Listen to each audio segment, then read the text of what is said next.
Good morning, ladies and gentlemen. I'm Hidehiko YUZAKI, Governor of Hiroshima Prefecture. It's my great pleasure to have this opportunity to deliver a few words to you all today.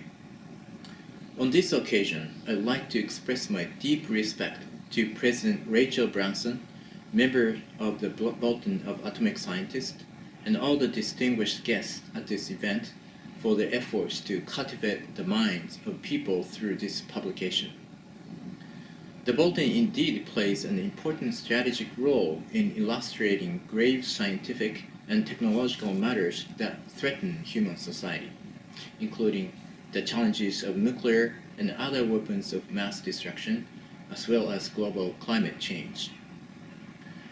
Despite nuclear abolition being the long-awaited wish of all A-bomb survivors, there is still more than 13,000 nuclear weapons in the world, with nuclear states continuing to modernize their nuclear forces.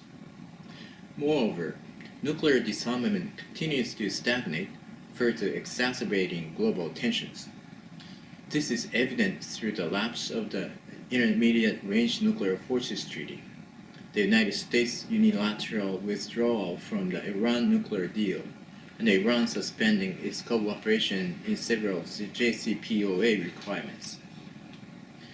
Under these circumstances, to encourage both nuclear and non-nuclear states to promote nuclear abolition with more urgency, I believe it is essential to discredit the enigmatic nuclear deterrence theory, the primary rationale for reliance on nuclear weapons.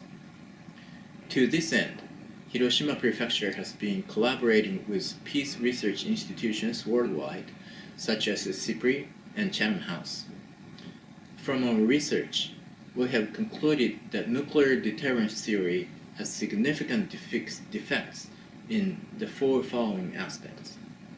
First, the nuclear deterrence theory is based on the assumption that states are rational entities, whose decision makers make fully informed and logical choices.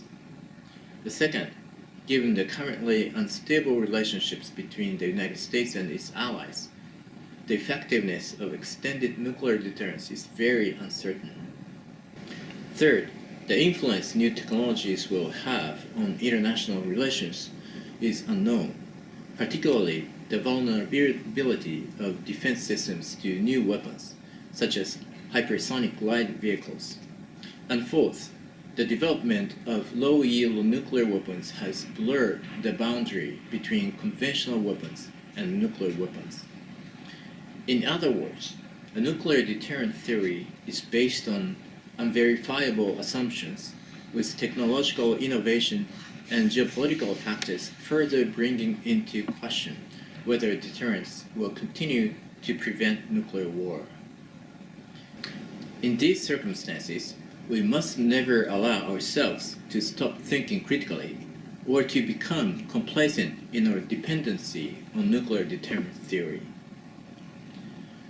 The nuclear deterrence theory, that is, the belief that attacks from the enemies are preventable through the possession of nuclear weapons, is based on the cognitive framework of human beings, which means it is merely a fiction shared and believed by people. It is not a scientific truth like the law of gravity. The law of gravity does not make mistakes, depend on emotions, or betray expectations, but we humans do.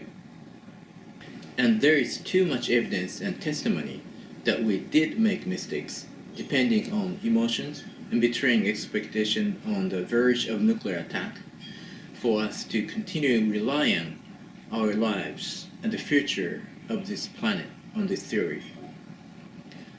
Unfortunately, since nuclear deterrent theory is a man-made fiction, it will lose its power if everybody stops believing it. The national security system relying on nuclear weapons can be changed, because nuclear deterrence theory is nothing more than a common myth, no matter how solid it may appear.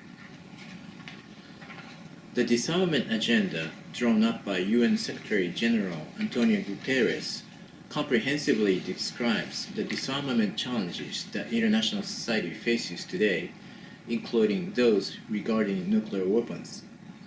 In order to steadily fulfill this agenda, it is necessary to facilitate discussions involving all UN member states, international organizations, and NGOs.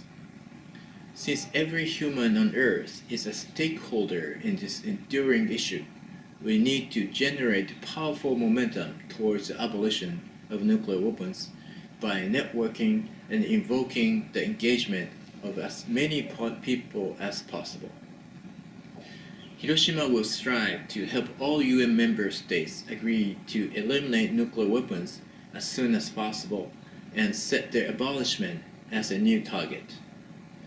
In order to delegitimize the nuclear deterrence theory and realize nuclear abolition as soon as possible, at least in the lifetime of A-bomb survivors, we must remember Pope Francis' word during his address in Hiroshima. He asserted that it is essential that we collect wisdom from all over the world and take collective actions involving all people and all countries. So let us share wisdom and take actions now before future generations resent us for inaction and irresponsibility. Thank you.